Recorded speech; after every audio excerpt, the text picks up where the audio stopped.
ভক্তি এবং যোগের পথে বাবা লোকনাথ শ্রদ্ধার বিশেষ মহিমা কীর্তন করেছেন। শ্রদ্ধা অর্থাৎ গুরু এবং শাস্ত্রবাক্যে বিশ্বাস। বাবা বলেছেন, অহং চলে গেলে নিজের মনই নিজের গুরু হয় এবং সৎ ও অসৎ বিচার আসে। জ্ঞানের সাথে ভক্তির মণিকাঞ্চন যোগ হলে শ্রদ্ধা হবে তোমার আশ্রয়, শ্রদ্ধা হবে তোমার বান্ধব, শ্রদ্ধাই হবে তোমার পাথেয়।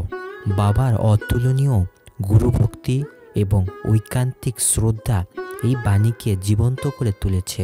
পরম পুরুষার্থের মূর্তি বিগ্রহ বাবা লোকনাথের শিক্ষার ধারাটি ছিল সত্যি অনবদ্য। একবার এক শিক্ষিত যুবক এসেছে বাবার কাছে। সাধু সন্ত বা ধর্মের বিষয়ে সে বরাবরই উদাসীন, কিন্তু মাকে বড় ভালোবাসে সে। সেই মা আজ অসুস্থ। মায়ের ইচ্ছা পূরণ করতেই তার সাধুর কাছে আসা। বাবার কাছে দাঁড়াতেই বাবা বলে ওঠেন, কিরে, এক ভণ্ড সাধুর সাথে কেন দেখা করতে এসেছিস? আশ্চর্য হয়ে যায় যুবকটি। ঠিক এই কথাগুলিই তো সে নিজের মায়ের কাছে বেশ শ্লেষের সঙ্গে বলেছে বারদির সাধু বাবার সম্বন্ধে, কিন্তু সে তো তার বাড়িতে, আর সেই কথা তো তার মা ছাড়া অন্য কোনো তৃতীয় ব্যক্তি শোনেনি।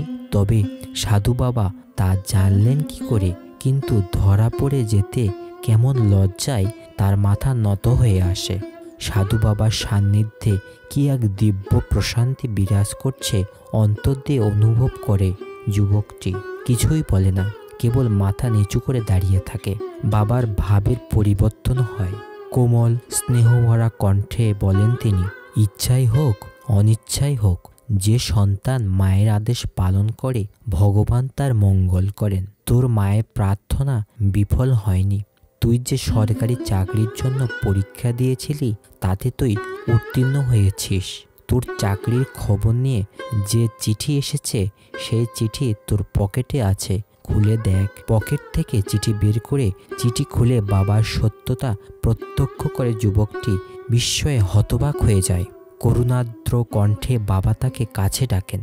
এমন স্নেহভরা কণ্ঠের ডাক, এমন অমোঘ আকর্ষণ, মন প্রাণ তার মুহূর্তের মধ্যেই সামনের আসনে উপবিষ্ট অপরূপ দিব্য জ্যোতির্ময় মহামানবের চরণতলে অর্পিত হয়। বাবা পরম স্নেহে তাকে বুকে জড়িয়ে ধরেন। অস্থি চর্মসার ওই দেহের মধ্যে এমন পতিত পাবনী প্রেমের গঙ্গার প্রস্রবণ আছে, এ যেন মানসিক কল্পনার বাইরে। বাবা যুবকটির মাথায় হাত বুলিয়ে দিয়ে বলেন, ওরে, তোর বুদ্ধি দিয়ে তুই যতটুকু বুঝেছিস তাই বলেছিস, এতে তোর কোনো দোষ নেই।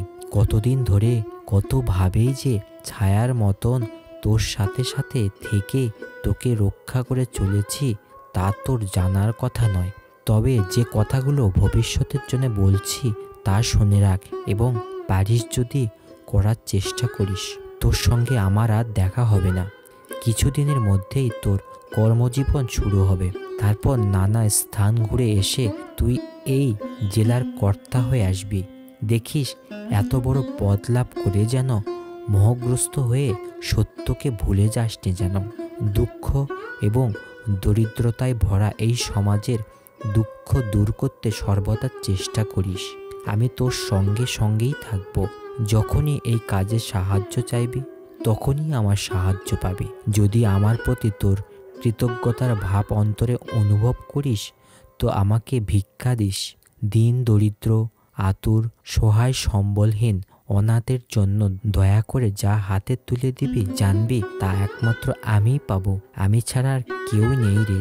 যুবকটি একটি নিবেদিত ফুলের মতন বাবার চরণে পড়ে আর বাবার কথাগুলো বলতে বলতে স্থির নিস্পন্দ দেহে সমাধির অতলে তলিয়ে যান।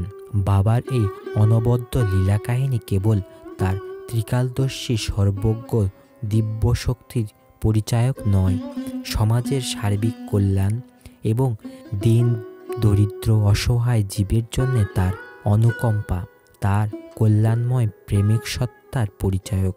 বাবা বলছেন তার শাশ্বত বাণী, দিন দরিদ্র অসহায় মানুষের হাতে যখন যা দিবি তা আমিই পাবো, আমিই গ্রহণ করব। সেবা ধর্মের পবিত্র কর্মযোগের পন্থাটি বলছেন তার সন্তানদের। প্রতিটি জীব হৃদয়ে যে তার বাস, যত্র জীব তত্র শিব। তার উপস্থিতি যে প্রতিটি প্রাণীর অন্তরে, এই সত্যকে বুঝতে হবে। সবার মঙ্গলের মধ্যেই নিজের মঙ্গল অন্তর্নিহিত হয়ে আছে। তাই কেবল মায়ার্জনের প্রতি মমতা নয়, সবার প্রতি প্রেম, সবার মঙ্গল চিন্তাই হবে বাবার সন্তানের মূল মন্ত্র। যে অন্তর দিন দরিদ্রের মাথায় বেদিত, দুঃখে দুঃখী, যার ছোট ছোট ব্যবহারিক কর্মও তাকে প্রশ্ন করার জন্য উন্মুখ, তার অন্তরে ভগবানের বিশেষ প্রকাশ। এমন ভক্তের আধারে তার কৃপা সদাই ঝরে পড়ে। সেবা করার সময় তাকে ভুললে চলবে না। সেবার মূল উদ্দেশ্যই হবে তার প্রসন্নতা বিধান, তবেই তা কর্মযোগ হবে। দাতারূপে জীব হৃদয়ে তারই ইচ্ছার প্রকাশ, আবার গ্রহীতা রূপে তিনি ভিখারি সেজে দান গ্রহণ করছেন। এই সত্য সম্বন্ধে সচেতন থাকতে হবে। আরও একটি কথা স্মরণ রাখতে বলছেন বাবা, দেখিস এত বড় পদ পেয়ে মোহগ্রস্ত হয়ে যেন সত্যকে ভুলে যাসনি। পদ মান যশের মধ্যে এমনই এক নেশা আছে যা অধিকাংশ মানুষকেই অহংকার এবং মিথ্যা অভিমানে অন্ধ করে সত্যভ্রষ্ট করে। বাবা বলেছেন, কেবল উচ্চ পদের অধিকারী হওয়াই যেন জীবনের উদ্দেশ্য না হয়, তার থেকেও বড় উদ্দেশ্য তার দেওয়া উচ্চ আসনটিতে বসে বহুর কল্যাণ এবং বহুজনের সুখের জন্য চেষ্টা। দুঃখ এবং দারিদ্রতায় ভরা সমাজের দুঃখ দূর করার সর্বদা চেষ্টা করিস।